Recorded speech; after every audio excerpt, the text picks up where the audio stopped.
Hello, আসসালামু আলাইকুম everyone. It's me আইকো and welcome back to my channel. এবার unfortunately আমি আমার বার্থডে নিয়ে কোনো ভ্লগ বানাইনি। কেন বানাইনি সেটাও বলছি। কারণ ভ্লগ বানাতে গেলে না নিজের ওই মুহূর্তগুলোকে স্পেশালভাবে এনজয় করা যায় না। ভ্লগ নিয়ে অনেক বেশি টেনশনে থাকতে হয়। আমি এবার চাচ্ছিলাম আমি সবটা টাইম আমার ফ্যামিলির সাথে স্পেন্ড করব। Happy birthday আইকো।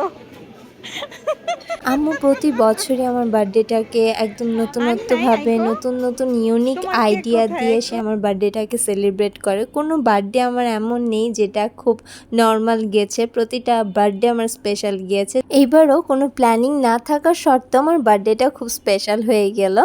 আমি ফার্স্টে 26 তারিখে আম্মু আমাকে সকালবেলা নিয়ে বের হয়ে পড়লো যে প্রি বার্থডে শপিং করবো, প্রি বার্থডেতে কী পরবে, কিভাবে কি করবে সেটা শপিং করব। সো আমি আর আম্মু বের হয়ে পড়লাম। তারপর নেক্সট ডেতে আমরা খাওয়া দাওয়া করতে চলে গেলাম হ্যাপি বাফেট লাউঞ্জে, যেটা ছিল আব্বুর বন্ধুর বাফেট রেস্টুরেন্ট, যেটার ব্লগ আমি তোমাদের সাথে শেয়ার করেছিলাম আগেও। তো সব কিছু মিলিয়ে আমার বার্থডেটা অনেক বেশি পারফেক্ট ছিল, অনেক বেশি প্রিটি ছিল। জাস্ট লাইক মি, আমাকে অনেক বেশি প্রিটি লাগছিল। সবাই মাশাল্লাহ বলতে ভুলবে না।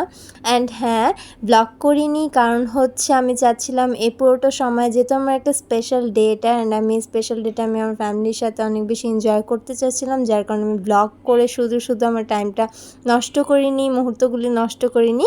আমার কাছে মনে হয় যে তো মেয়ে হয়ে জন্মেছি, তাই একসময় তো মা বাবা থেকে দূরে চলে যেতে হবে, তাই মা বাবার সাথে টাইম স্পেন্ড করাটা বেশি ইম্পর্টেন্ট। জীবনে আরও হয়তো অনেক বার্থডে আসবে, বাট এই টাইমগুলো হয়তো আর কখনো ফিরে পাবো না। যাই হোক, দেখতেই পারছো আমি ভিডিওতে অনেক বেশি দুষ্টামি করছিলাম আম্মুর সাথে। আমি বাফেটে যে প্রতিটা কেক স্লাইস করছিলাম, যেহেতু আমার বার্থডে, সো আমার কথা ছিল বার্থডে কেকগুলো আমি কাটবো, যেহেতু আমার বার্থডে গার্ল।